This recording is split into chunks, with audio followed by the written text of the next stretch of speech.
बिस्मिल्लाहिर्रहमानिर्रहीम अस्सलाम वालेकुम।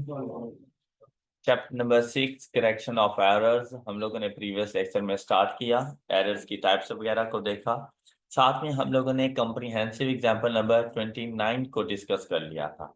आई होप कि ये एग्जाम्पल आप लोगों को समझ आ चुकी होगी। आज हम लोग चलेंगे कम्प्रीहेंसिव एग्जाम्पल नंबर 30।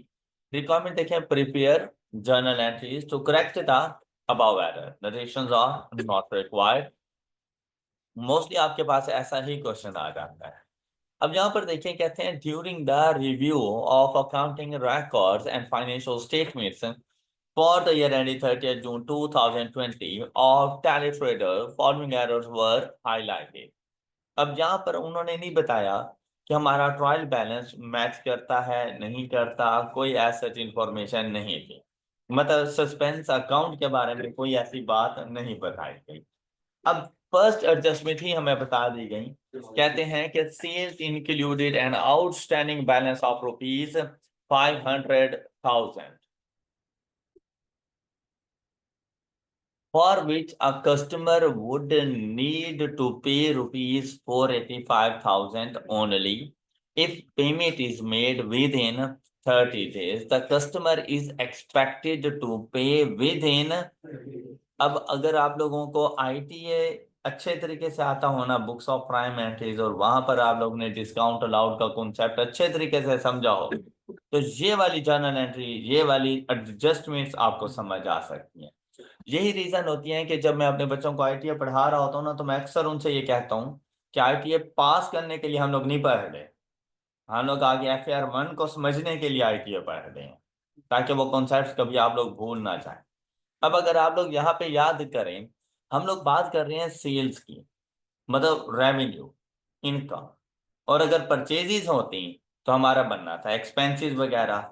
अच्छा, इधर हम लोगों ने accounting for sales and accounting for purchases पढ़ा।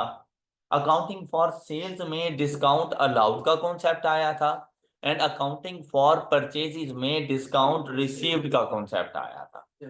जब डिस्काउंट अलाउड की बात की, तो एक था ट्रेड डिस्काउंट हमारे पास, दूसरा होता है सेटलमेंट डिस्काउंट, जिसे हम कैश डिस्काउंट भी कहते हैं, कैश डिस्काउंट या सेटलमेंट डिस्काउंट वगैरह। अब ये बेसिकली सेटलमेंट डिस्काउंट है, prompt payment discount, early payment discount. अब क्या है कि भाई हमने जो सेल्स की है ना, वो है 5 लाख रुपए की, उनकी जो हमारे पास इनवॉइस वैल्यू आ रही है ना, वो हमारे पास 5 लाख ही है। लेकिन हमने अपने कस्टमर से कहा कि भाई अगर तुम हमें 30 डेज में पे कर दोगे, तो तुम हमें 485,000 रुपीज पे करना। और एक्सपेक्टेशंस भी यही हैं कि कस्टमर 30 डेज में पे कर देगा। तो मतलब वो 5 लाख रुपए पे नहीं करेगा, वो 485,000 ही पे करेगा।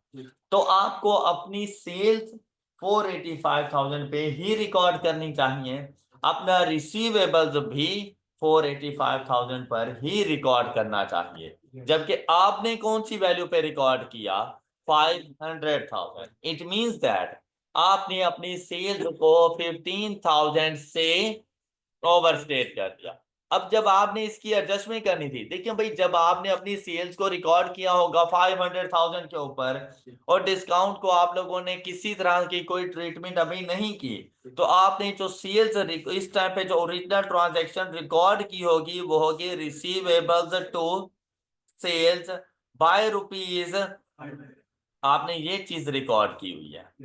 फिर उसने बताया कि असल में सिचुएशन ये वाली थी, और फिर साथ में अगर यहाँ पे होता ना, the customer is not expected to pay within 30 days, तो मुझे कुछ भी करने की जरूरत नहीं थी, फिर बात बिल्कुल सही सी लिखी हुई थी। लेकिन जब ये बात आ गई ना, customer is expected to pay within 30 days, तो ऐसी सिचुएशन में हमारी सेल्स और रेवेन्यू को रिकॉर्ड होना चाहिए 485,000 के ऊपर। तो अब हम क्या करेंगे? सेल्स को डेबिट कर देंगे और रिसीवेबल्स को क्रेडिट कर देंगे बाय 15,000। और ये है हमारी रेक्टिफाइंग एंट्री। आई होप कि आप सब बच्चों को समझ आ गई होगी। क्लियर हो गई बात? Next one is an item was included in the closing inventory at its net realizable value of rupees, और ये इन्वेंट्री के बारे में हम लोगों ने पढ़ा था IS2 के अंदर, ये भी ITA में हम लोगों ने पढ़ा हुआ है क्या कि inventory is recognised at its cost और NRV विच एवर इज, अब इन्होंने NRV पे रिकॉर्ड कर दी और NRV थी उसकी 490, जबकि इन्वेंट्री की कॉस्ट कितनी थी, तो हमें NRV पे रिकॉर्ड नहीं करनी चाहिए। इट मींस दैट हमने अपनी इन्वेंट्री वैल्यू को इंक्रीज किया हुआ है, ऐसे ही है ना, ओवर स्टेट है बाय 40,000, तो अब हम जाएंगे और इन्वेंट्री को डिक्रीज कर देंगे बाय, और इस इन्वेंट्री का जो इंपैक्ट जाता है वो किस चीज पर जाता है, कॉस्ट ऑफ सेल के ऊपर। ऑलराइट, तो इन्वेंट्री क्रेडिट हो गई तो कॉस्ट ऑफ सेल डेबिट हो जाएगी by 40,000। Any problem?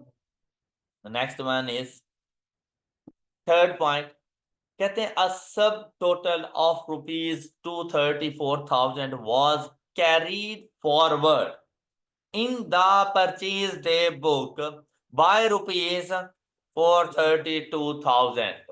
Control accounts are not maintained for debtor and creditors. अच्छा, इस बात अब बेसिकली अगर आप कहीं पे ये सिचुएशन देखें, आप लोग ये कहेंगे कि भाई इससे कोई इस चीज का ताल्लुक वगैरह नहीं है, भाई इस चीज का बहुत गहरा ताल्लुक है। कंट्रोल अकाउंट से मुराद होता है कि आप अपने debtor control account and creditor control account, इससे मुराद होता है कि आप अपने डेटर्स एंड अपने क्रेडिटर्स दोनों को आप लोग इंडिविजुअल बेसिस पे रिकॉर्ड नहीं करते, आप लोग इनको कलेक्टिव बेसिस पे रिकॉर्ड करते हो। मींस दैट आप debtor A account, debtor B account, debtor C account नहीं बनाते, आप लोग डेटर कंट्रोल अकाउंट बनाते हो और उसमें A, B, C up to Z सारे शामिल हो जाते। बात क्लियर हुई? अब अगर उसने कहा कि आप कंट्रोल अकाउंट नहीं बना रहे, इट मींस दैट आप अपने हर रिसीवेबल को अलग अलग रिकॉर्ड करते हो। अब इसका बड़ा गहरा ताल्लुक है, किस तरह कि अगर मैं बात करूं ना बुक्स ऑफ प्राइम एंट्री से, जब मैं लेजर्स में जाता हूं और मैं कंट्रोल अकाउंट ना बनाऊं, तो जो मेरा पोस्टिंग रोल होता है वो ये है कि individual transaction receivables and payables के अकाउंट्स में जाती हैं और टोटल जाते हैं सेल्स या परचेजेस के अकाउंट में, वो डिपेंड करता है सेल्स डे बुक है या परचेज डे बुक है। मतलब फिर से सुने, मेरे पास ये कौन सी परचेज डे बुक है, परचेज डे बुक, और मैं परचेज डे बुक में से इंडिविजुअल परचेजेस को क्रेडिटर्स कंट्रोल अकाउंट में लेकर जाता हूं, इंडिविजुअल परचेजेस को, और जो टोटल होता है उस टोटल को मैं लेके जा रहा हूं अपनी जर्नल लेजर में परचेज अकाउंट के पास। बात क्लियर हो गई? अब हुआ क्या था यहां पर कि मेरा ना सब टोटल एक गलत हो गया, टोटल होना चाहिए था 234,000 जबकि मैंने टोटल कर दिया। क्या इंडिविजुअल ट्रांजैक्शन गलत है? तो क्या आपको लगता है कि जो मैंने अपने क्रेडिटर्स के अकाउंट में अमाउंट रखी लिखी होगी, क्या वो गलत होगी? नहीं, इंडिविजुअल ट्रांजैक्शन तो ठीक है, क्रेडिटर्स के अकाउंट में गई भी वही ट्रांजैक्शंस हैं, उनमें तो कोई इश्यू ही नहीं है, तो क्रेडिटर्स को ठीक करने की जरूरत नहीं है। ऑलराइट, हाँ, जो टोटल गलत हुआ है और वो आप अपनी परचेज अकाउंट में लेकर गए हो, उसमें एरर आ गया है।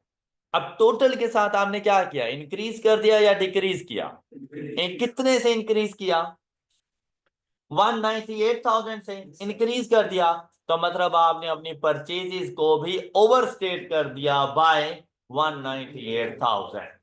ओवरस्टेट, अब परचेजेस की नेचर क्या होती है, डेबिट, ओवरस्टेट है, कम करना है तो परचेजेस को कम कर दो, क्रेडिट कर दो बाय 198,000, तो डेबिट किसको करें, सस्पेंस अकाउंट को जाके कर।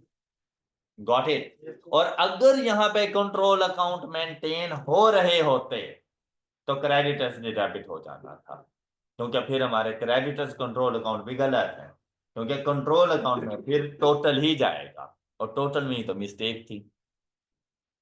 बात क्लियर हो गई? तो ये जो इंफॉर्मेशन है ना, ये बहुत इंपॉर्टेंट इंफॉर्मेशन है। और अगर क्वेश्चन साइलेंट हो तो हम लोग यही अज्यूम करते हैं कि कंट्रोल अकाउंट नहीं बनाए जा रहे, इंडिविजुअल रिसीवेबल्स एंड पेएबल्स के अकाउंट बनते हैं। क्लियर? अच्छा, अब ये आपके पास एंट्री बन गई होगी। सब बच्चों को क्लियर होगी बात? Next one is fourth point. अच्छा, बड़े गौर से देखिएगा, आप लोगों ने ना करेक्शन ऑफ एरर्स के चैप्टर को ज्यादा अच्छे तरीके से जाके सॉल्व करना है। फोर्थ पॉइंट है, कहता है a credit note issued to customer of rupees 128,000 was recorded as credit note received from supplier। अब ये चीज भी आपको आईटीएल में ही पढ़ाई गई थी, तो अगर आपने वहां अच्छे से पढ़ा हो ना, तो ये बात FR1 में कहीं पर भी नहीं बताई जाती, ये आती ही डायरेक्ट इधर ही है। अब देखें भाई, क्रेडिट नोट इश्यू किया जाता है हमेशा रिटर्न की सिचुएशन में। मतलब अगर परचेजेज रिटर्न है या सेल्स रिटर्न है तो क्रेडिट नोट इंट्रोड्यूस हो। और इसके लिए एक शॉर्टकट सी बात कि credit note always issued by supplier. क्या? Credit note always issued by supplier and received by customer. Received by. अब या मेरे पास बिजनेस के बाद दो सिचुएशन, या तो मैं during the period credit note receive करूंगा, या मैं during the period credit note. अब मैं क्रेडिट नोट इश्यू कौन सी सिचुएशन में करूंगा? जब मैं सप्लायर हूंगा तभी तो इश्यू करूंगा। और मैं सप्लायर कब हूंगा? जब मैंने सेल्स की हुई होगी।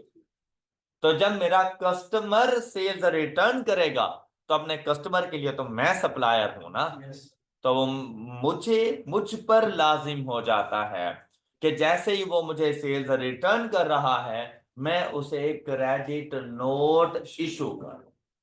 तो जब यह बात आएगी ना credit note issued, means that आपने सेल्स रिटर्न रिकॉर्ड करनी है। बात क्लियर? और जब बात आ जाए क्रेडिट नोट रिसीव, जब मैंने परचेजेस रिटर्न की होंगी, तो भाई मैं कस्टमर हूं और मैं अपने सप्लायर को परचेज रिटर्न करने जा रहा हूं, तो मेरे सप्लायर पे लाजमी है कि उन गुड्स के अगेंस्ट वो मुझे क्रेडिट नोट इशू करे और मैं क्रेडिट नोट को रिसीव करूं। तो जब हम क्रेडिट नोट इशू करते हैं तो सेल द रिटर्न, और जब क्रेडिट नोट रिसीव करते हैं तो परचेज रिटर्न। ऑलराइट? ऑलराइट। इधर क्या हुआ? कहते हैं क्रेडिट नोट इशूड, तो बेसिकली तो sales return. Credit note issued, तो बेसिकली सेल्स रिटर्न थी हमारे पास टू अ कस्टमर, और वैसे उसने बता भी दिया कि टू अ सप्लायर तो नहीं था, टू अ कस्टमर। तो सेल्स कस्टमर से तो सेल्स रिटर्न होनी है।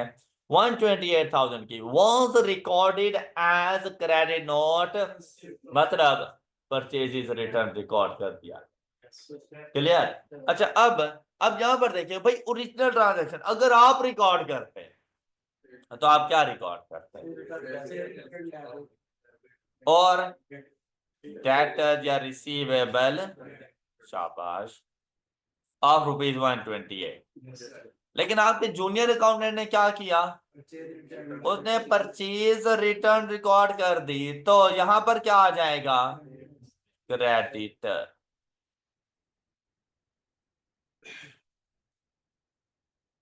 उसने ये रिकॉर्ड कर। अब ठीक कैसे कर? जो एंट्री रिकॉर्ड करनी थी वो कर दो,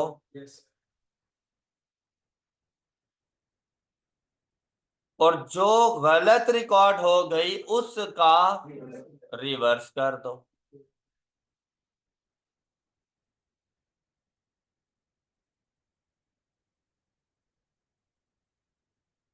हाँ जी, क्या आपको ये बात समझ आ गई?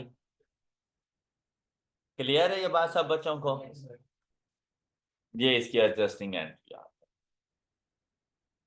Any problem? चलें, now the last one is correction of error. एक ऐसा टॉपिक है जो आपके तमाम 10 स्टैंडर्ड्स को चेक करवा सकता है एक छोटी सी एडजस्टमेंट से कि आपको स्टैंडर्ड कितना आता है। जैसे अगर 5th पॉइंट को जाकर देखें, an office machine costing rupees 3,540,000 with a carrying value of rupees 2,040,000 as on 1st July 2021 was disposed of on 28th Feb 2022 for rupees 186,000. The sale proceeds were credited to accumulated depreciation account and full year depreciation was provided on machine. अब हमने इसके adjustment अब किया क्या गया। अब अगर मैं आपको सेम ये सिचुएशन ऐसे ही बता दूं कि ये ऐसे ही है, आप इसकी रिकॉर्डिंग क्या करते हैं, आप इस चीज की रिकॉर्डिंग क्या करते हैं। डेप्रिसिएशन के लिए उसने आपको बताया 10% per annum using reducing balance method. हाँ जी, आप ओरिजिनल ट्रांजैक्शन क्या रिकॉर्ड करते हैं, करके दिखाएं जरा। ओरिजिनल ट्रांजैक्शन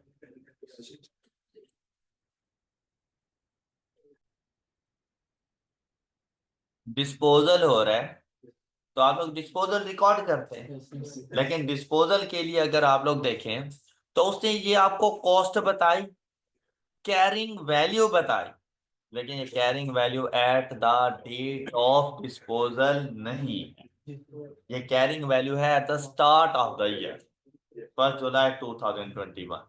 तो हमारे पास डिस्पोजल कब हुआ, 28 Feb 2022।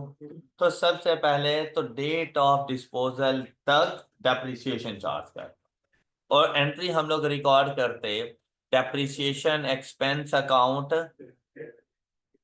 Debit and accumulated depreciation account credit by rupees. हाँ जी, क्या वैल्यू आती, carrying value 3,540 less 2,040 is equal to 1,400।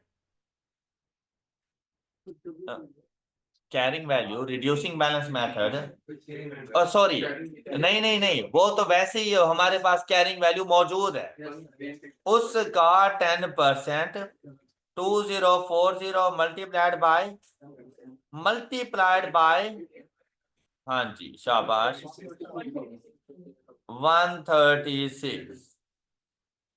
आप ये रिकॉर्ड करते हैं। अच्छा, इसकी रिकॉर्डिंग के बाद एसिड की कैरिंग अमाउंट क्या आ जाती, 2,040 लेस 136 19।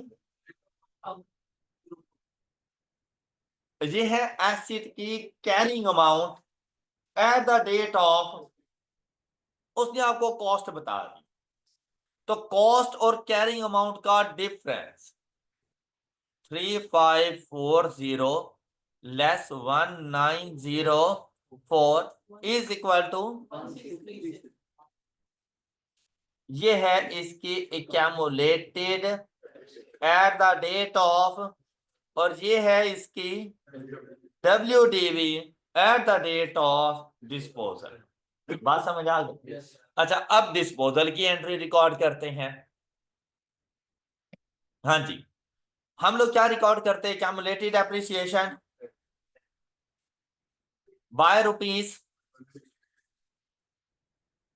Acid account. एसिड कौन सा है हमारे पास, ये मशीन, मशीन अकाउंट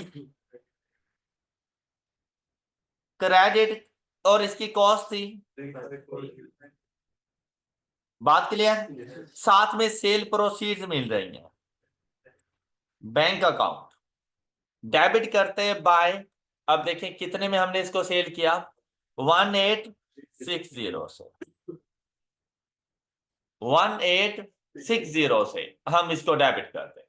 किसी को एतराज, बैलेंसिंग वैल्यू चेक करें,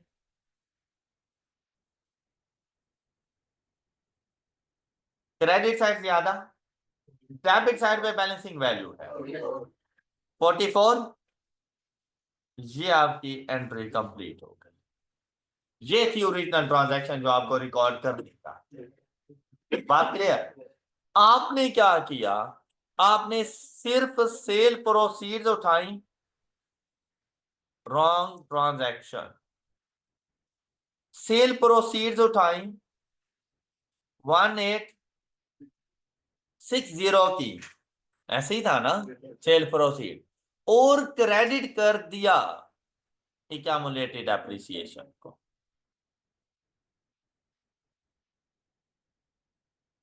आप लोगों ने सिर्फ ये वाली ट्रांजैक्शन की, और साथ में जो डेप्रिसिएशन एक्सपेंस आपने चार्ज किया टू एक्यूमुलेटेड डेप्रिसिएशन, वो फुल ईयर का डेप्रिसिएशन एक्सपेंस आपने चार्ज कर दिया बाय ₹204। 10% फुल ईयर के लिए 204। ये है रॉन्ग ट्रांजैक्शन। ये थी ओरिजिनल ट्रांजैक्शन। क्या आपको ये वाली बातें समझ आ गई? अब आपके लिए रेक्टिफाइंग एंड रिफाइन करना मसला नहीं है। कैसे? कैसे? अब देखें, सबसे पहले, अच्छा, जरूरी नहीं अगर वो कंबाइन एंट्री बना रहे तो आप भी कंबाइन एंट्री बनाए, ये बात जरूरी नहीं है। सबसे पहली चीज, उसने डेप्रिसिएशन एक्सपेंस में गलती की। क्या मानते हैं इस चीज को? तो आप उसकी गलती, डेप्रिसिएशन एक्सपेंस वाली गलती तो ठीक करवाओ ना। क्या गलती कर दी कि उसने डेप्रिसिएशन एक्सपेंस ओवर चार्ज कर दिया। एम आई राइट? अब आप जाओगे, आप एक्यूमुलेटेड डेप्रिसिएशन को डेबिट कर दो और डेप्रिसिएशन एक्सपेंस को डिफरेंस से। 204 उसने चार्ज किया, 136 होना चाहिए था, डिफरेंस कितना आ गया? तो यहां पर 68 की ये एंट्री रिकॉर्ड कर। ये बात क्लियर हो गई सब बच्चों को? ये बात क्लियर? क्या डेप्रिसिएशन एक्सपेंस में कोई मसला है? All clear? अच्छा, अब आ जाओ दूसरी एंट्री, डिस्पोजल की एंट्री। डिस्पोजल की एंट्री पे ना वो बैंक को रिकॉर्ड कर चुका है, डेबिट करना था उसने डेबिट कर दिया, तो हमें रेक्टिफाइंग एंट्री में बैंक रिकॉर्ड करने की जरूरत नहीं। ओके हो गई बात? ओके हो गई बात? दूसरी चीज, एक्यूमुलेटेड डेप्रिसिएशन को डेबिट करना था, उसने डेबिट नहीं किया, उसने उसको क्रेडिट कर दिया। तो हम क्या करेंगे? एक्यूमुलेटेड डेप्रिसिएशन को डेबिट करेंगे, डबल नहीं, 1860 प्लस 1636 से। डबल नहीं बनता। देखो ना, इतनी अमाउंट से क्रेडिट किया, गलत कर दिया। एक तो वो डेबिट करो, प्लस जो ड्यू टू डिस्पोजल उसने डेबिट होना था वो करो। मेरी बात समझ आई? टोटल कितनी अमाउंट हो जाएगी? 3496। इस अमाउंट से जाकर एक्यूमुलेटेड डेप्रिसिएशन को डेबिट कर दो। अब अगर आप गौर करो, ये वाली चीज ठीक हो चुकी है, गौर करें तो ये वाली चीजें भी तो ठीक हो चुकी हैं, है ना?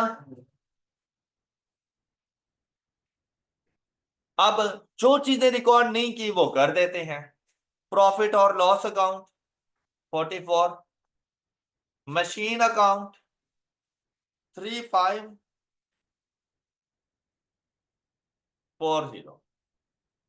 ऑलराइट, अब देखो क्या दोनों अमाउंट्स बराबर हैं? बराबर हैं। बस आपकी ये एंट्री रिकॉर्ड हो गई। अब जो रेक्टिफाइंग एंट्री में आपने रिकॉर्ड करना था ना, वो ये दो एंट्रीज है। और अगर मर्ज करके लिखना चाहते हैं तो ऐसी सिचुएशन में एक्यूमुलेटेड डेप्रिसिएशन देखो, यहां पर हम लोग डेबिट कर रहे हैं 3496 से, यहां पर डेबिट कर रहे हैं, अब इन दोनों को भी मर्ज कर लो, तो एक्यूमुलेटेड डेप्रिसिएशन कितनी अमाउंट से आ जाएगी? 3496 प्लस 68, 35। प्रॉफिट और लॉस आ जाता 44 से, और मशीन आ जाती 35, और डेप्रिसिएशन एक्सपेंस आ जाता, तब ये वाली एंट्री बन जाती। क्लियर? क्लियर? इन्होंने क्या किया,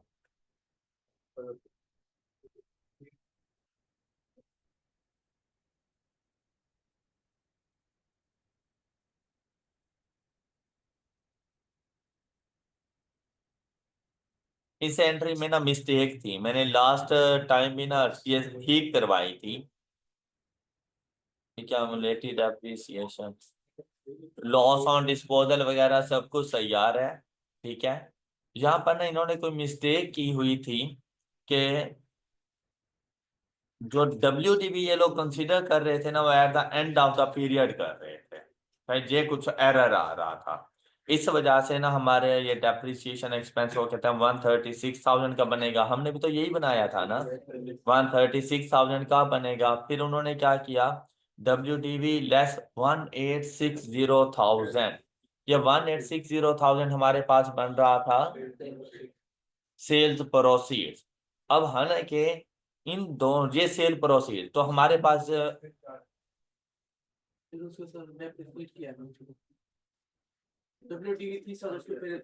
ये WDV तो नहीं है, WDV में से सेल प्रोसीड माइनस कर रहा है, तो वो लॉस आ जाना चाहिए था ना फिर, और उसका वो 10% ले रहा है, तो ऐसा ये कोई इस तरह की कोई बात नहीं बन रही इसकी। तो यहाँ पर ना इसकी वर्किंग में मिस्टेक है। आप अपने पास इसकी करेक्टिंग एंट्रीज ये वाली रिकॉर्ड कर लें, कोशिश करें आप ये दो एंट्रीज इसकी रिकॉर्ड करें, करेक्टिंग एंट्रीज ये वाले। नेट ऑफ करके लिखना चाहो तो वो भी इवन के लिख सकते हो। ये कितना बन रहा था, 3,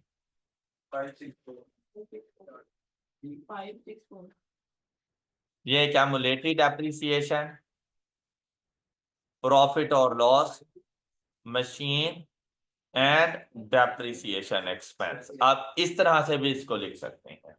बात क्लियर? जल्दी से अपने पास इसको रिकॉर्ड करें।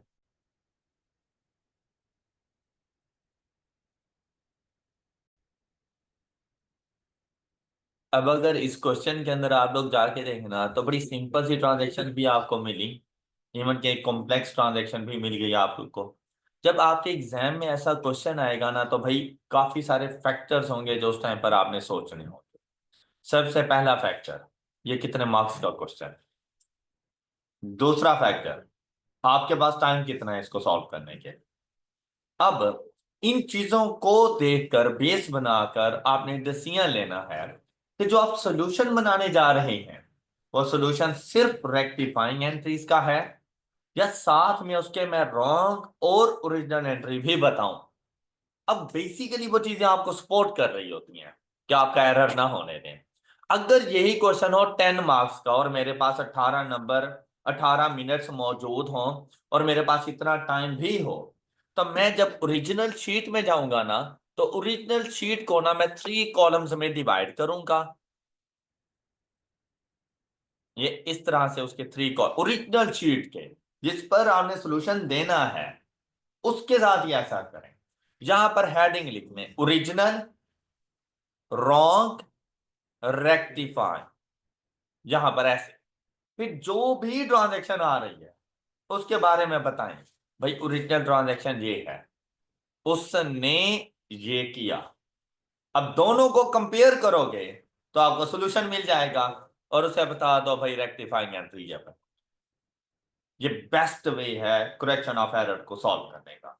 लेकिन उस टाइम जब मार्क्स भी अच्छे खासे हों क्वेश्चन के और आपके पास टाइम भी हो, लेकिन अगर ये है 5 नंबर का, यही क्वेश्चन 5 नंबर का, मैं इसको स्किप कर दूंगा और मैं सिर्फ और सिर्फ रेक्टिफाइंग एंट्रीज रिकॉर्ड करके दूंगा, मुझे उसके मार्क्स मिल जाएंगे। अब यहां पर आपका समझदार होना सबसे ज्यादा जरूरी है कि आप लोग अपने देखो काम सारा हो रहा होता है, माइंड में सारी चीजें फिर चल रही होती हैं कि भाई असल ट्रांजैक्शन ये थी, उसने ये की, मुझे अब जाके ये करनी चाहिए। लेकिन सिर्फ बात क्या है कि मेन पेज के ऊपर मैं सिर्फ रेक्टिफाइंग एंट्री बता रहा हूं। लेकिन जैसे ही अब लास्ट वाली एडजस्टमेंट मेरे पास आ गई थी, अब वो तो बगैर ओरिजिनल और रॉन्ग एंट्री के कंपैरिजन के मेरे लिए फाइंड करना मुश्किल हो रहा था। अब ऐसी सिचुएशन में आप उसके लिए तीनों एंट्रीज बना दो, या उसकी रॉन्ग और जो हमारे पास ओरिजिनल एंट्री है उसको जरा रफ वर्क में लिख लो और रेक्टिफाइंग एंट्री मेन पेज पर लेकर आ जाओ। Alright, any problem? चलिए अब हम लोग मूव करेंगे example number 31 and the requirements are prepare journal entries to adjust the above items and recalculate the net profit for the year। आज का हमारा टॉपिक क्या हम लोगों ने अपने प्रॉफिट के एडजस्टमेंट को किस तरह से करना है, करेक्शन ऑफ एरर्स का हमारे प्रॉफिट्स पे क्या इफेक्ट आएगा। साथ में जैसे ही क्वेश्चन के एंड पे कोई नोट गिवन होना, इन नोट को सबसे पहले पढ़ना है आप लोगों ने। क्या नोट गिवन है, कहते हैं individual debtors and creditors accounts are maintained in the means that control accounts are not maintained। अब हम लोग तसल्ली से जरा अपना क्वेश्चन पढ़ेंगे।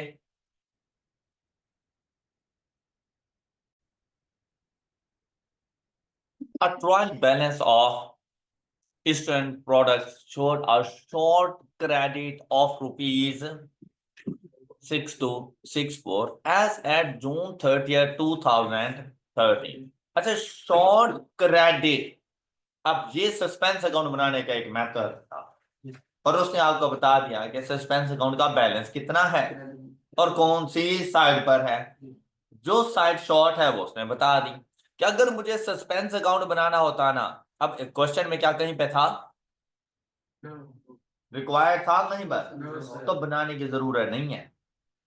जब रिक्वायर्ड नहीं है तो खाम खा में अपना टाइम नहीं वेस्ट करना आप लोगों ने। अब वैसे ही आपको समझाने के लिए मैं यहाँ पे सस्पेंस अकाउंट बना रहा हूँ, सस्पेंस अकाउंट। अच्छा, शॉर्ट क्रेडिट है तो क्रेडिट साइड पे जाएंगे और यहां पे लिख देंगे 62। अच्छा, फिर क्या कहता है, कहता है suspense account was open for the differences and the profit for the year was then calculated at rupees. अब मैंने अपने प्रॉफिट की रेक्टिफिकेशन भी करनी है तो मैं बी पॉइंट में जाऊंगा, सेकंड पेज ओपन करूंगा, वहां पे लिखूंगा रेक्टिफिकेशन ऑफ प्रॉफिट्स और यहां पे आ गया प्रॉफिट एज गिवन। अच्छा, क्या वैल्यू आ गई, 956,180। ये आप लोगों ने अपने पास मेंशन कर दिया। अमाउंट्स वगैरह इन रुपीस, कोई राउंडिंग ऑफ हो तो वो भी साथ में लिख दीजिए। और फर्स्ट पेज में जर्नल एंट्रीज थी, उस पर आप आएंगे और जर्नल एंट्रीज आप लोग मेंशन कर दें। फिर क्वेश्चन देखा, कहते हैं following errors and adjustment were discovered subsequently. Means that ये वो चीजें हैं जो हम लोगों ने रिकॉर्ड नहीं की हुई या गलत रिकॉर्ड की, जिनको ठीक करने की जरूरत है। फर्स्ट पॉइंट, अच्छा आपने ना चलना है जरा वन बाय वन। सपोज अगर ये 10 मार्क्स का क्वेश्चन है और वैसे ये वाला क्वेश्चन अप्रोक्सीमेट 10 मार्क्स का बनता भी है, से दैट ये 10 मार्क्स का क्वेश्चन हो, भाई ऐसा हो सकता है कि कोई एक दो एडजस्टमेंट आपको समझ ना, तो आप उनको इग्नोर कर दो, बाकी सारी तो सॉल्व करके लिखो। दूसरी बात, आपने जो अपना सोल्यूशन देना होता है ना, वो नंबरिंग के हिसाब से देना होता है जो सोल्यूशन देना। सपोज आपको पहली एडजस्टमेंट समझ नहीं आ रही, आपने उसके लिए 2 से 3 लाइनें छोड़ दें और फिर अगली एडजस्टमेंट पे चले।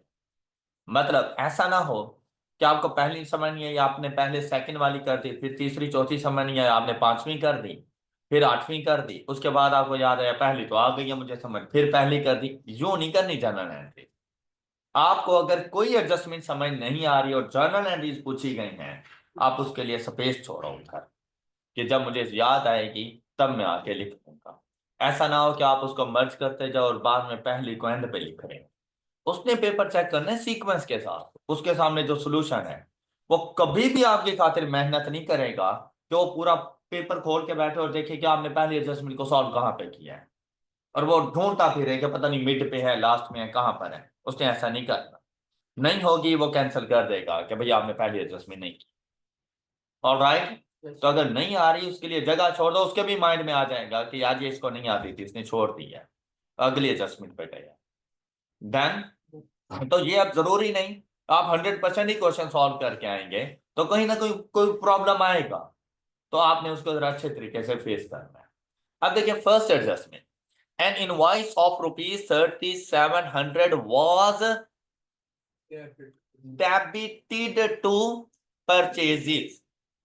Was debited to, but the goods were received after year end and were not included in the rule भी यही होता है परचेजेस के लिए कि जब तक आप गुड्स रिसीव ना कर लो तब तक अपनी परचेजेस को रिकॉर्ड, जबकि आपने अपनी परचेजेस रिकॉर्ड कर ली। ऑलराइट, इट मींस दैट कि आपकी परचेजेस गलत है, ओवरस्टेटेड है, आपने उनको डेबिट किया हुआ है। तो अब बात चल रही है परचेजेस की, तो जब ये परचेजेस आपने रिकॉर्ड की होंगी तो फिर पेएबल भी तो रिकॉर्ड किया होगा। तो क्या वो पेएबल ठीक है? अभी आपने गुड्स रिसीव ही नहीं की तो क्या वो आपका पेएबल बनता है? नहीं। तो अब जाएंगे और इसकी रेक्टिफाइंग एंट्री रिकॉर्ड करेंगे। क्या चीज? परचेज क्रेडिट कर देंगे और पेएबल्स को, क्रेडिटर को डेबिट कर देंगे। अच्छा, इसने आपको डिफरेंट डिफरेंट ऑप्शन बताए, स्किप कर दो। आपने क्रेडिटर अकाउंट को डेबिट कर देना है और परचेज अकाउंट को क्रेडिट कर। भाई यहां पे सस्पेंस नहीं आएगा, मतलब ऐसा भी ना हो कि आप हर जगह पे सस्पेंस को लेकर आ जाओ। भाई गलत परचेजेस रिकॉर्ड की तो परचेजेस की जर्नल एंट्री क्या बनती है? परचेज डेबिट एंड सप्लायर पे क्रेडिट क्या रिकॉर्ड करी थी? नहीं। तो रिवर्स डालो इसका। क्यों नहीं रिकॉर्ड करनी थी? क्योंकि गुड्स रिसीव नहीं की हमने अभी तक। ओके, हो गई एडजस्टमेंट, हो गई एडजस्टमेंट। अच्छा, अब जरा बात सुनना, आपने साथ साथ पॉइंट बी भी देखना है, साथ साथ पॉइंट बी देखते जाएंगे। देखो आधा नंबर आपको यहां से मिल गया, तो क्यों ना इसी का आधा नंबर प्रॉफिट से भी हम लोग ले लें। उसके लिए हमें अलग से सोचने की जरूरत ना पेश है। अब मुझे बताइएगा, जरा बात सुनिएगा, जब हमारे पास ट्रायल बैलेंस मौजूद होता है ना, तो ट्रायल बैलेंस के अंदर हमारे पास एलिमेंट्स ऑफ फाइनेंशियल पोजीशन भी मौजूद हैं और एलिमेंट्स ऑफ कॉम्प्रिहेंसिव इनकम भी मौजूद हैं। तो यहां पर भी डेबिट कर कुछ ऐसी चीजें होंगी जिनका ताल्लुक बैलेंस शीट से है, कुछ ऐसी चीजें जिनका ताल्लुक प्रॉफिट और लॉस अकाउंट से है। मुझे बताएं, क्या आपके सप्लायर का ताल्लुक आपके प्रॉफिट और लॉस अकाउंट से है? तो ये चाहे डेबिट हो, क्रेडिट हो, कम हो, ज्यादा हो, हमें कोई फर्क नहीं पड़ता, आपके प्रॉफिट पे कोई फर्क नहीं पड़ता। बात क्लियर? लेकिन परचेजेस का ताल्लुक क्या बैलेंस शीट से है? इनकम स्टेटमेंट से है? इनकम स्टेटमेंट से है, तो इसके कम ज्यादा होने से आपके प्रॉफिट को फर्क पड़ता है। ऑलराइट। अच्छा, अब जरा बात सुनिएगा, अब यहां पर आपने थोड़ा सा सोचना है। भाई सीधी सी बात है, अगर आप एक्टिव माइंड नहीं होंगे आपसे क्वेश्चन नहीं सॉल्व होने, चाहे वो जो मर्जी टॉपिक क्यों ना हो। आप लोग कहें ना कि आप मतलब उस दिन भंग पीकर जाकर बैठ जाएंगे और आप FR1 का पेपर सॉल्व करके आ जाएंगे, तो ऐसा कभी नहीं होने वाला। अब देखें, और वो आपका पीक टाइम है, इसीलिए आप लोग कोशिश करें जिस टाइम पर आपका पेपर होता है ना, उस टाइम आपका माइंड सबसे ज्यादा एक्टिव होना चाहिए, जिस टाइम पर आपका पेपर है। अगर आपके माइंड को आदत पड़ गई ना कि भाई 9 से 12 तो मैंने सोना है, आप पेपर में एक्टिव नहीं बैठ सकते। कभी भी ये पॉसिबल नहीं हो सकता कि आप पेपर में एक्टिव बैठे। आप जैसे स्टूडेंट, हमेशा मैं अपने अटेम्प्ट में हमेशा ये बच्चों को ये बात बताता हूँ और अल्हम्दुलिल्लाह वो फिर उस चीज को फॉलो भी करते हैं, तो रिजल्ट्स भी बड़े अच्छे आ जाते हैं।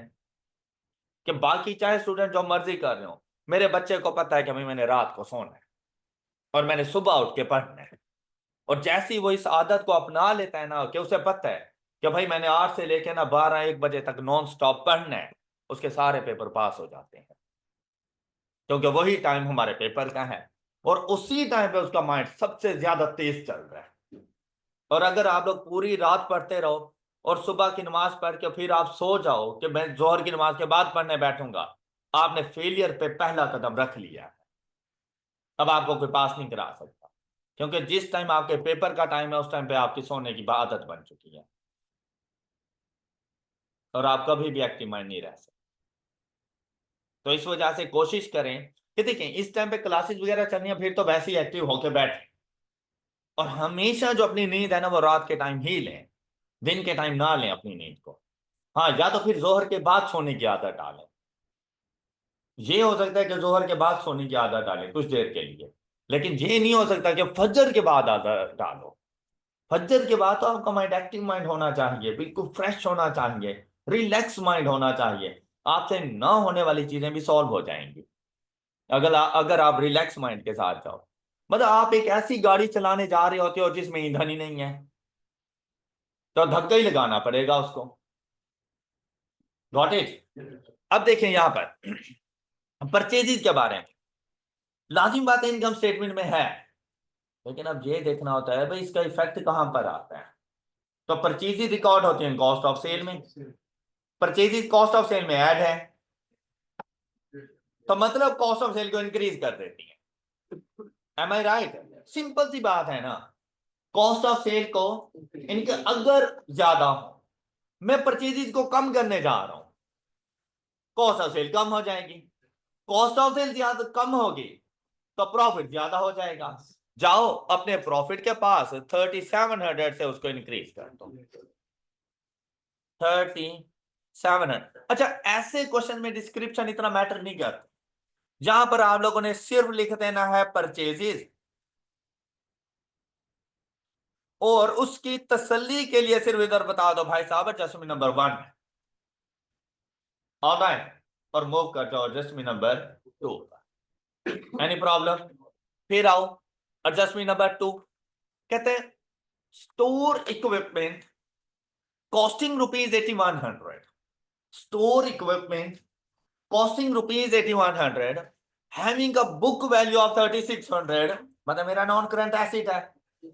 देखो एनआरवी नहीं बताई, एनआरवी होती तो शायद इन्वेंट्री बन जाता मेरा, क्योंकि इन्वेंट्री के लिए एनआरवी आती है।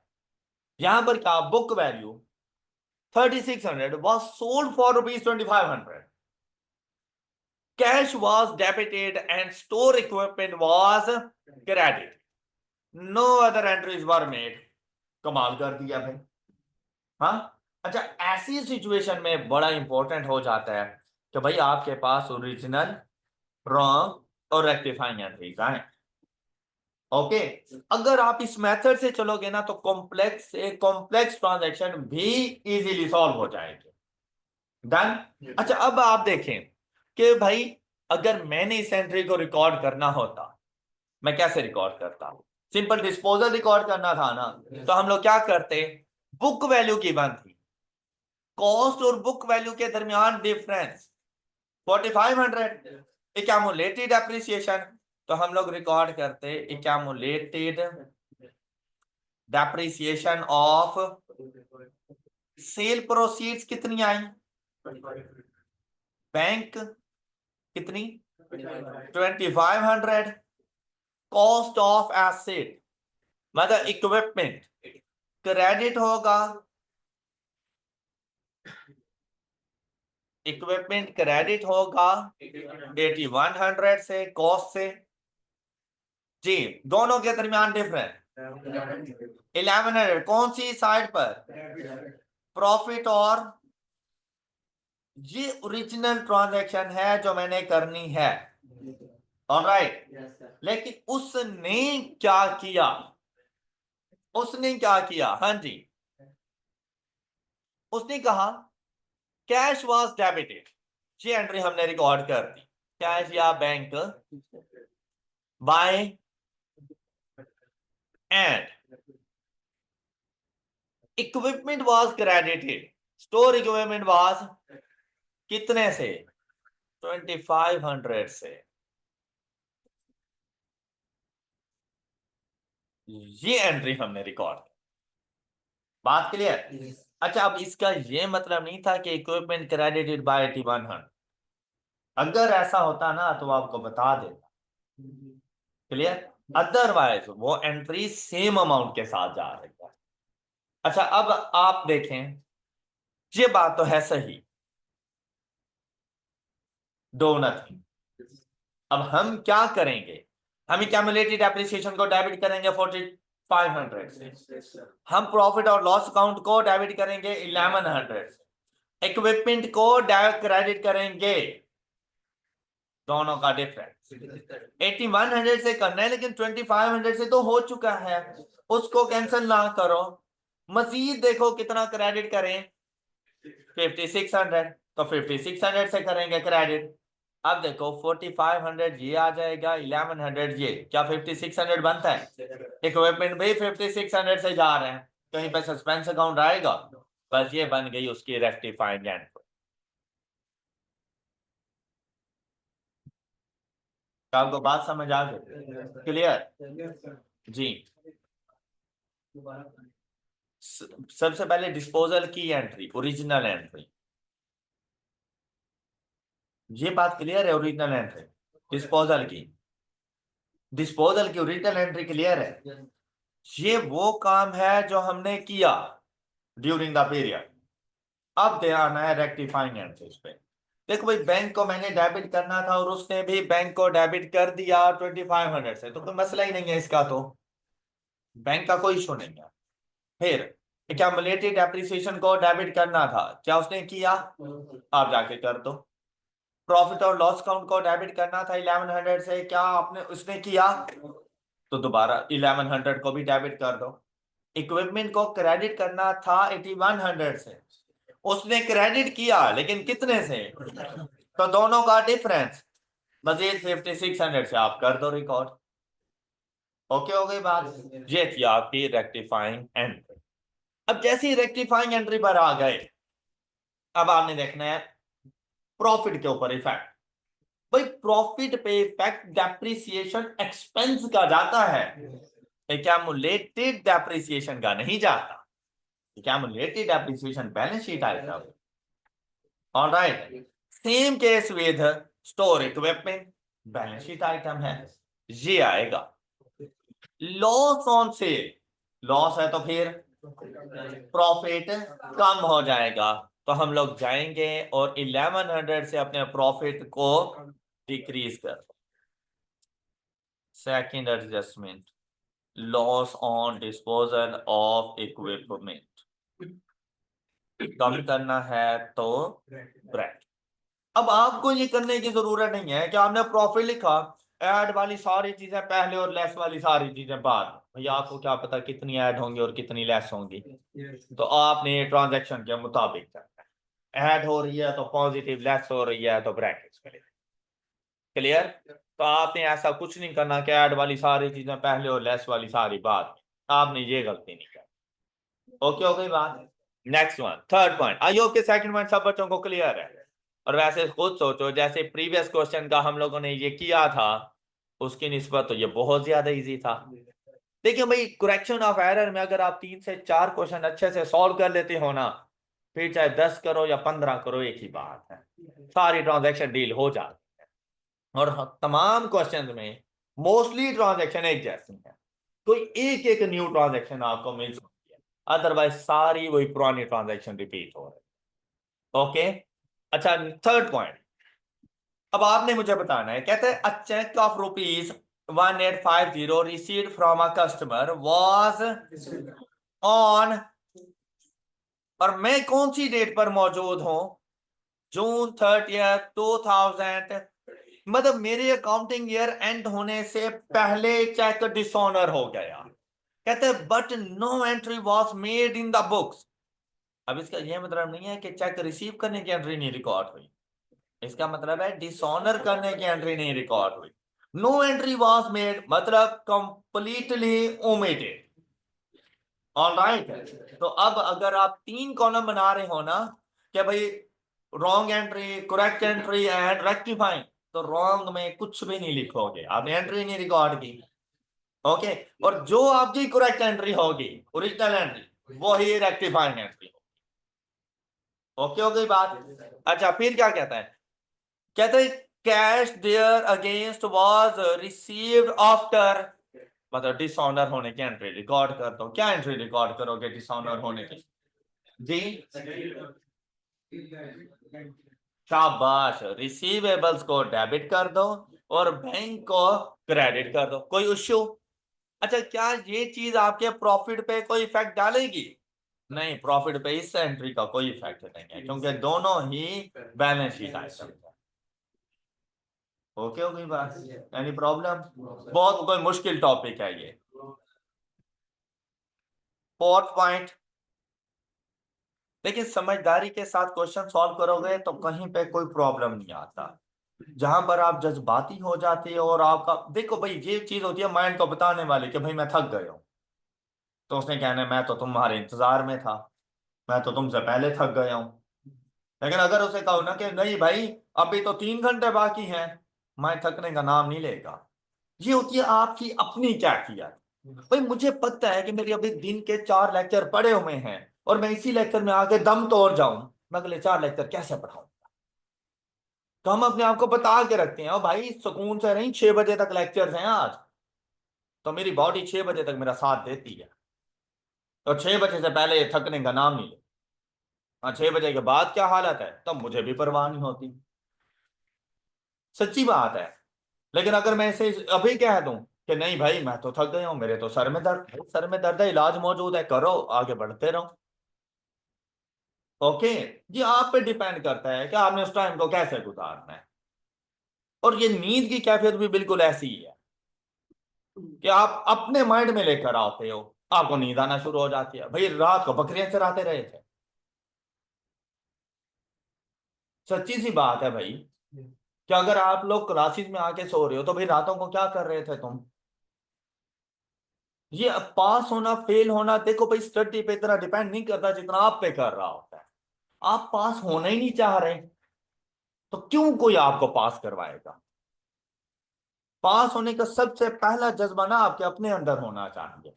ये टीचर स्टडी बाकी ये बाद में आते हैं।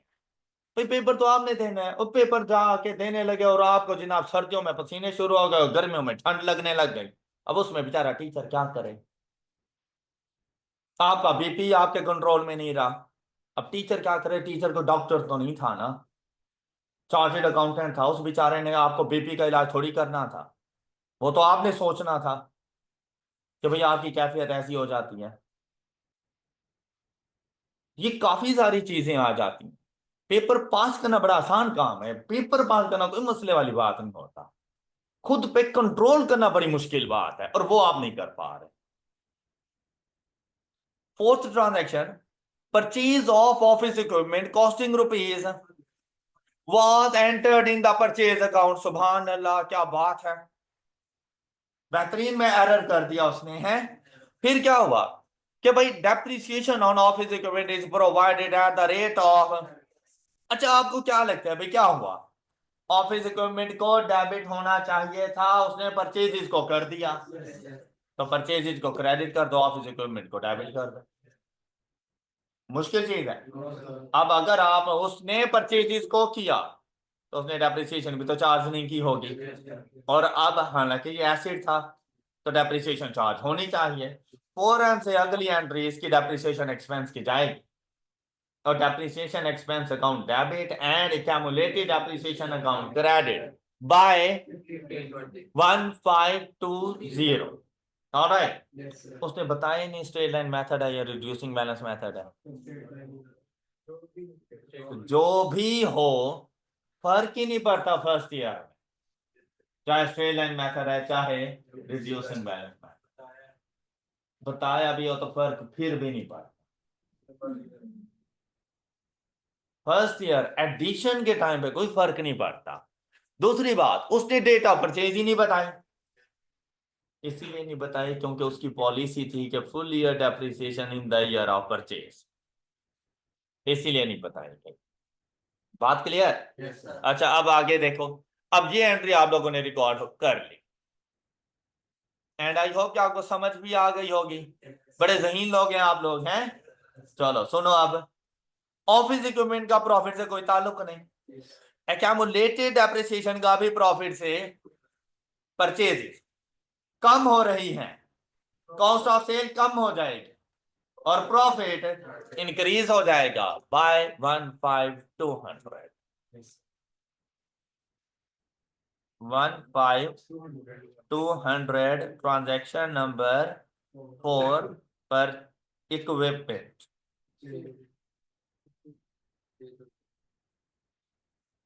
Equipment recorded as purchases, basically हम ये लिखेंगे। Equipment recorded as purchases. अच्छा, फिर डेप्रिसिएशन, फोर्थ नंबर 15। अब डेप्रिसिएशन चार्ज की एक्सपेंस तो प्रॉफिट कम हो जाएगा। Any problem? Next one is fifth, a purchase invoice of rupees this was debited to supplier account as rupees। अब ऐसे परचेज इनवॉइस बता, परचेज हुई होंगी, परचेज करने की जर्नल एंट्री बोलना, purchase debit and supplier payable credit, ऐसे ही था भाई। परचेज को डेबिट किया है आप, और किया भी 197 से है। मसला कहां पे आया, जब सप्लायर अकाउंट में गए ना, उस बेचारे को करना था क्रेडिट, आपने कर दिया उसको, और कब फिर अमाउंट भी गलत कर, 197 करना था, आपने उसको 917 कर दिया। कितनी महान हस्तियां हैं ना आप। तो आओ फिर अपनी गलती सुधारो। अब क्या करना है भाई, सप्लायर अकाउंट को क्रेडिट करना है। एक तो 197 ओरिजिनल अमाउंट से करना है, दूसरा वो जो गलती से आपने उसको डेबिट किया 917 उसके अगेंस्ट भी करना है। तो टोटल क्रेडिट कितनी अमाउंट से करोगे? 18।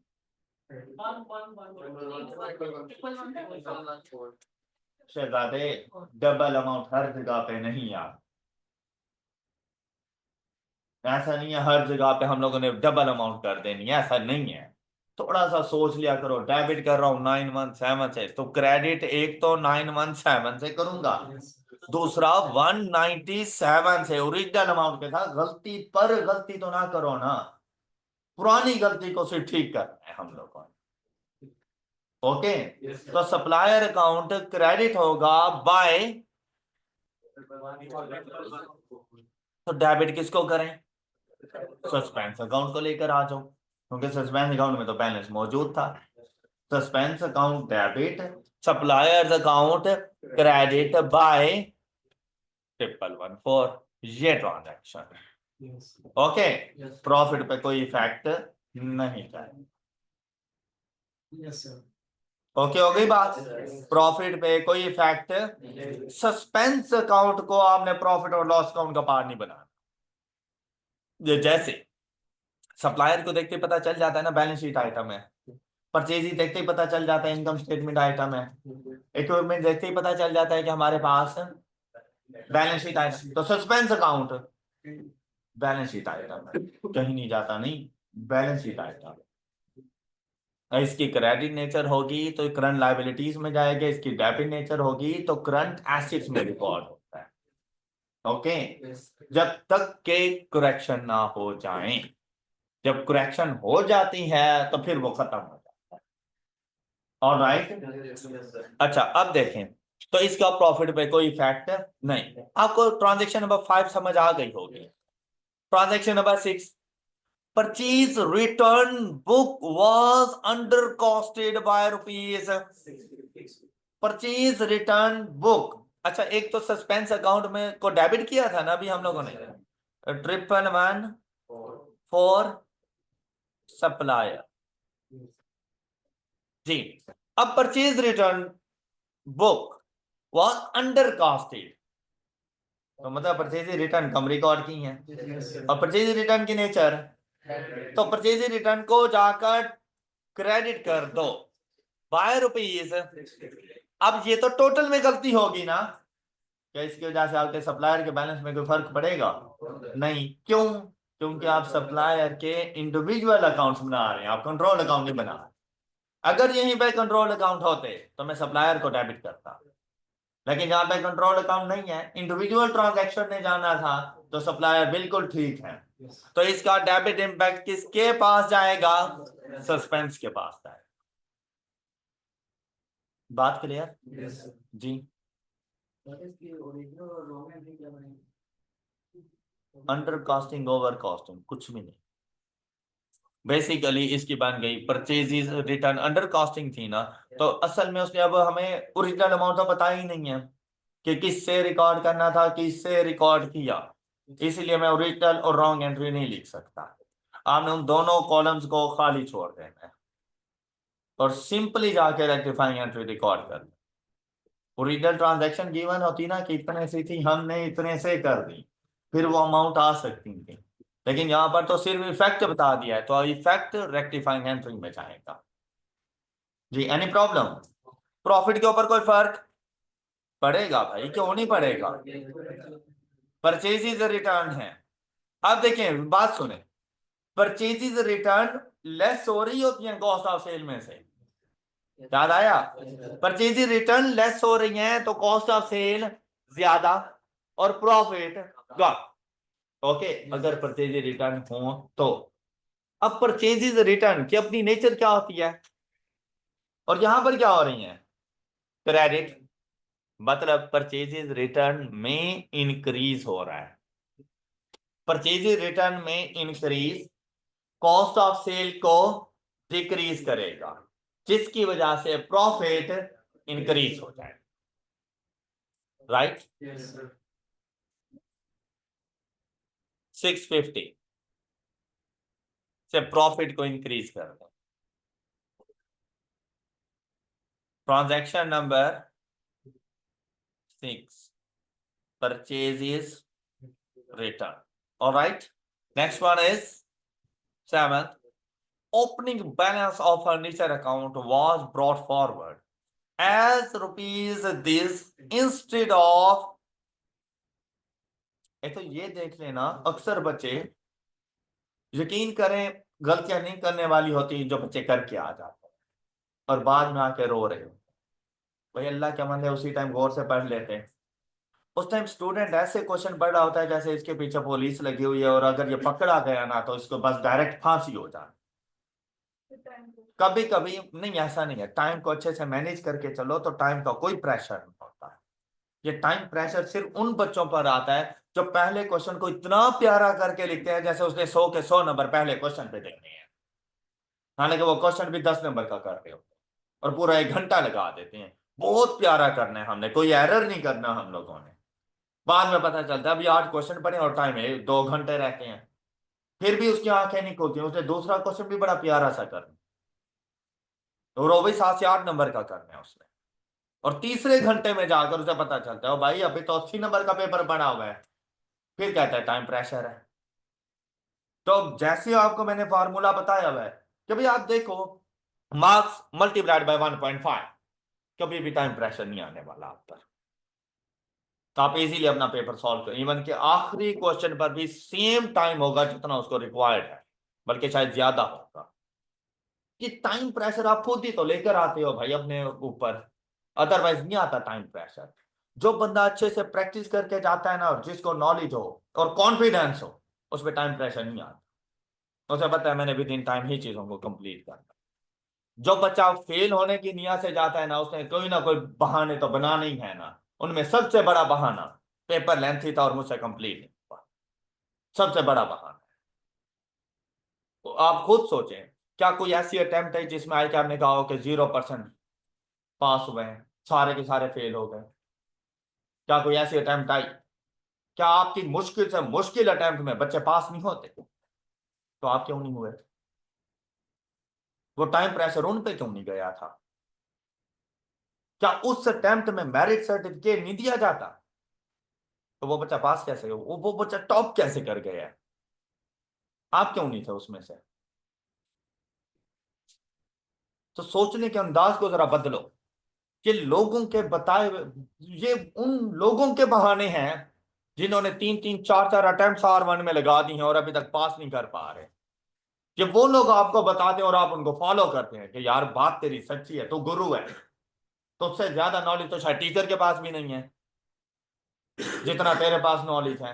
आप उसको फॉलो कर रहे हैं, आपके माइंड में बात फिट हो गई है, टाइम प्रेशर आता है।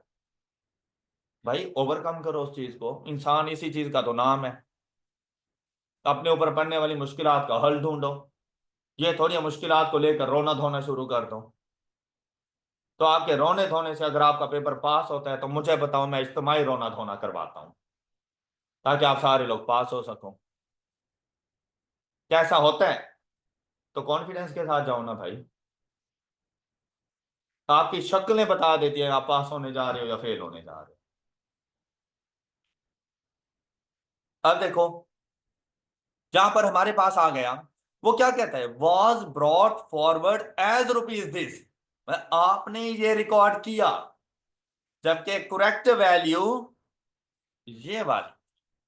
अब सबसे पहले तो ये, अब देखो यहां पे उसने यही नहीं बताया कि आपने साइड गलत कर दी और ऐसी कोई बात भी नहीं की।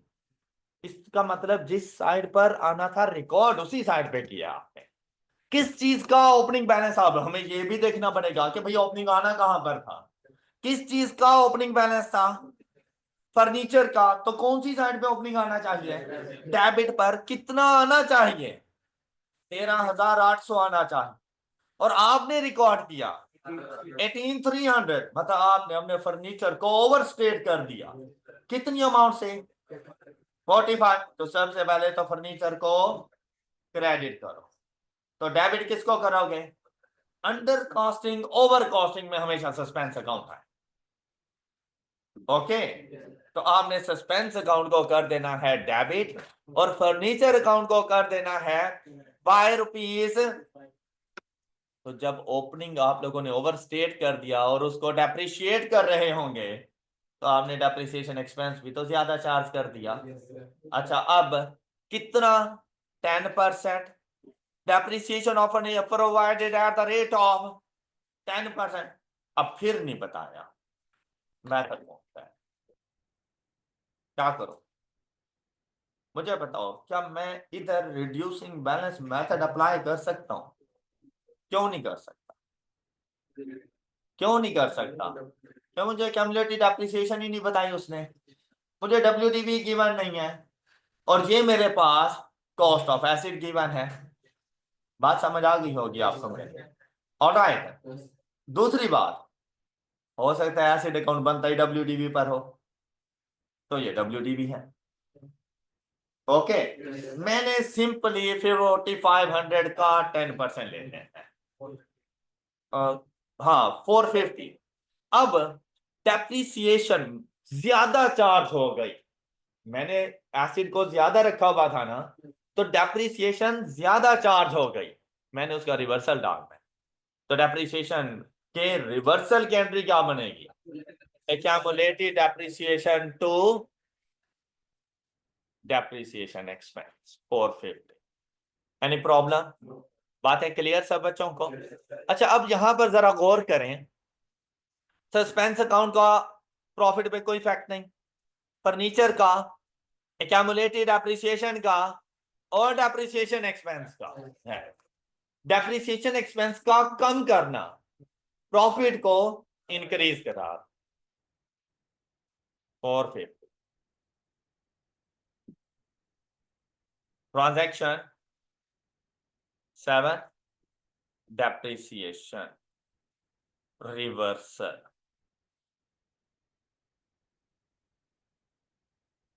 हाँ जी, सब बच्चों को क्लियर हो गई बात, कोई problem. The last one is a balance of rupees 730 in the sales ledger, sales book, sales account, okay, sales ledger for कैंसब।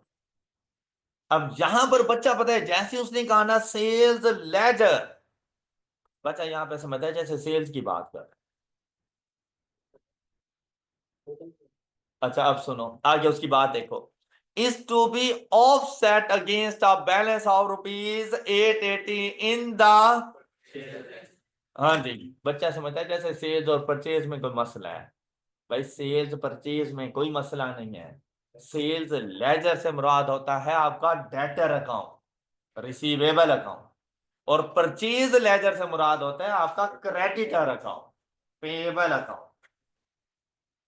अब ये चीजें उसी स्टूडेंट को पता होती हैं जिसने IT असाइनमेंट से पास नहीं की। यही मसला होता है, जो आपको मशवरे दे रहे होते हैं ना उधर PRC में, QM ये असाइनमेंट करो तुम्हारा QM पास, ITA ये पकड़ो असाइनमेंट तुम्हारा ITA पास, बच्चे का वाकई पास हो जाता है। और बच्चा ढोल बजवा रहा होता है जोरा में, या भाई हमने CA का पहला लेवल अबूर कर लिया। अगले लेवल्स कब अबूर होंगे पता ही नहीं होता। उसके रीजन यही है कि आपके पास नॉलेज नहीं। इवन कि ये चीजें आपके आईटीए की बुक में मेंशन है भाई, आपकी sales day book, sales ledger और सेल्स अकाउंट, तीनों की तीनों डिफरेंट चीजें हैं। इसी तरह से आपकी purchase day book, purchase laser और परचेज अकाउंट तीनों डिफरेंट चीजें हैं, एक जैसी नहीं है। ऑलराइट, डे बुक में सिर्फ क्रेडिट ट्रांजैक्शन जाती हैं। सपोज अगर मैं बात करूं सेल्स डे बुक, उसमें सिर्फ और सिर्फ क्रेडिट सेल्स मौजूद हो। जब मैं बात करता हूं ना सेल्स अकाउंट की, उसमें आपकी टोटल सेल्स मौजूद है, क्रेडिट प्लस कैश। और जब मैं बात करता हूं ना सेल्स लेजर की, इसे रिसीवेबल लेजर्स कहा जाता है। ये आपके रिसीवेबल्स अकाउंट होते हैं, उन्हें सेल्स लेजर बोलते हैं। All right, same case with purchase. अब जब उसने कहा ऑफ सेटिंग, बेसिकली वो आपसे कॉन्ट्रा सेटलमेंट करवा रहे हैं, कॉन्ट्रा सेटलमेंट की एंट्री करनी थी। और कॉन्ट्रा सेटलमेंट की एंट्री हमेशा क्या होती है हमारे पास, क्रेडिटर्स अकाउंट टू, अब यहां पे सेल्स लेजर परचेज लेजर था, तो हम लोगों ने क्या लिख देना है, purchase ledger account, purchase ledger to sales ledger. और कॉन्ट्रा सेटलमेंट हमेशा लेसर अमाउंट से होती है। ओके, तो कौन सी अमाउंट से करेंगे, तो 730 से कॉन्ट्रा सेटलमेंट रिकॉर्ड करते हैं, पेबल्स टू रिसीवेबल, और इसका आपके प्रॉफिट पे कोई फर्क नहीं। जैसे ही ये कंप्लीट हुआ, आपने अपने प्रॉफिट को जाकर सॉल्व कर लेना है। सॉल्व कीजिएगा जरा प्रॉफिट को, 973,560, ये है आपका revised profit, adjusted profit. Got it, जरा चेक करते हैं, 973,560, ऑल डन, एनी प्रॉब्लम? आपको ये पता चल गया कि कौन सी अमाउंट्स को लेस होना है और कौन सी अमाउंट्स को ऐड होना है, तो सोच लेंगे ना। अच्छा, अब इसके लिए ना हम लोगों ने एक शॉर्टकट बनाया होगा कि सबसे पहली चीज रेक्टिफाइंग एंट्रीज बनाएंगे आप लोग। अब प्रॉफिट की एडजस्टमेंट अगर आपको अलग से वो पूछ लेता है, समझ लेना मुफ्त के नंबर आ गए हैं, और वो एटलीस्ट 3 to 4 मार्क्स हैं। वो ऐसे नंबर हैं कि अगर आपने रेक्टिफाइंग एंट्री ठीक की हुई है तो आपका प्रॉफिट कभी भी गलत नहीं हो सकता। ऑलराइट, कैसे? आपने अपनी रेक्टिफाइंग एंट्रीज में सबसे पहले जाकर ये देखना है कि भाई प्रॉफिट का इफेक्ट है कौन कौन सी ट्रांजैक्शंस के ऊपर। ये तमाम मेरी देखें रेक्टिफाइंग एंट्रीज हैं। अच्छा, अब मैं जाकर ना आइडेंटिफाई करूंगा, ये देखें प्रॉफिट का इफेक्ट जाएगा, प्रॉफिट का effect. Next one is purchases, depreciation expense, purchase return, depreciation expense. Alright, अब देखो ये वो चीजें हैं जिन्होंने प्रॉफिट में आज लेस होना है। अब मुझे पता चल गया है, बस इतनी चीजें हैं। हर वो चीज जो डेबिट हो रही है वो लेस कर देना, और हर वो चीज जो क्रेडिट हो रही है वो ऐड कर देना, चाहे वो जो मर्जी।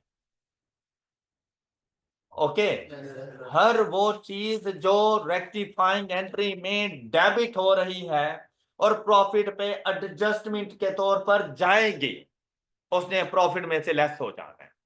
ओके, और हर वो एलिमेंट, वो जो रेक्टिफाइंग एंट्री में क्रेडिट नेचर पे रिकॉर्ड हो रहा है, उसने प्रॉफिट में ऐड हो जाना है। क्लियर? अब आप प्रॉफिट के बाद लिख सकते हो ऐड, तो आपको पता होगा कितने ऐड हो रहे हैं, एंड नीचे लेस, पता है कि कितने लेस हो, और आपका प्रॉफिट बिल्कुल ठीक। अब जैसे, अब जहां पर अगर आप लोग देखें,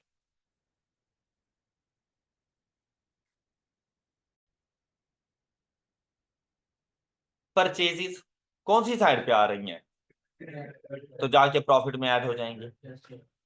लॉस प्रॉफिट में जाके लेस हो जाएगा। अब आपको सोचने की जरूरत ही नहीं है, कॉस्ट ऑफ सेल ऐड होगी, लेस होगी, क्या करेंगे, प्रॉफिट क्या करेंगे, कुछ नहीं सोचना, सिर्फ ये सोचना है डेबिट है तो लेस करेंगे, क्रेडिट है तो ऐड। ओके, अब यहां पे परचेजेस क्रेडिट ऐड कर देंगे, डेप्रिसिएशन एक्सपेंस डेबिट लेस कर देंगे। अब यहां पे परचेजेस रिटर्न क्रेडिट ऐड करूंगा। ओके, इसी तरह से डेप्रिसिएशन एक्सपेंस क्रेडिट ऐड कर। अब देखो था तो डेप्रिसिएशन एक्सपेंस, लेकिन जब डेबिट पे था लेस कर रहा था, और जब क्रेडिट में गया ऐड कर रहा हूं। ओके, इसके अलावा आपको कुछ सोचने की जरूरत ही नहीं है और आपका प्रॉफिट रेक्टिफाई हो जाए। Any problem? चलिए, अब आपने इसके कॉम्प्रिहेंसिव एग्जांपल्स कंप्लीट कर लेनी है, ताकि हमारा ये टॉपिक नेक्स्ट लेक्चर में कोशिश करें कि वाइंड अप हो सके। That's all for today. अपना बहुत सा ख्याल रखिएगा। अल्लाह हाफ़िज़।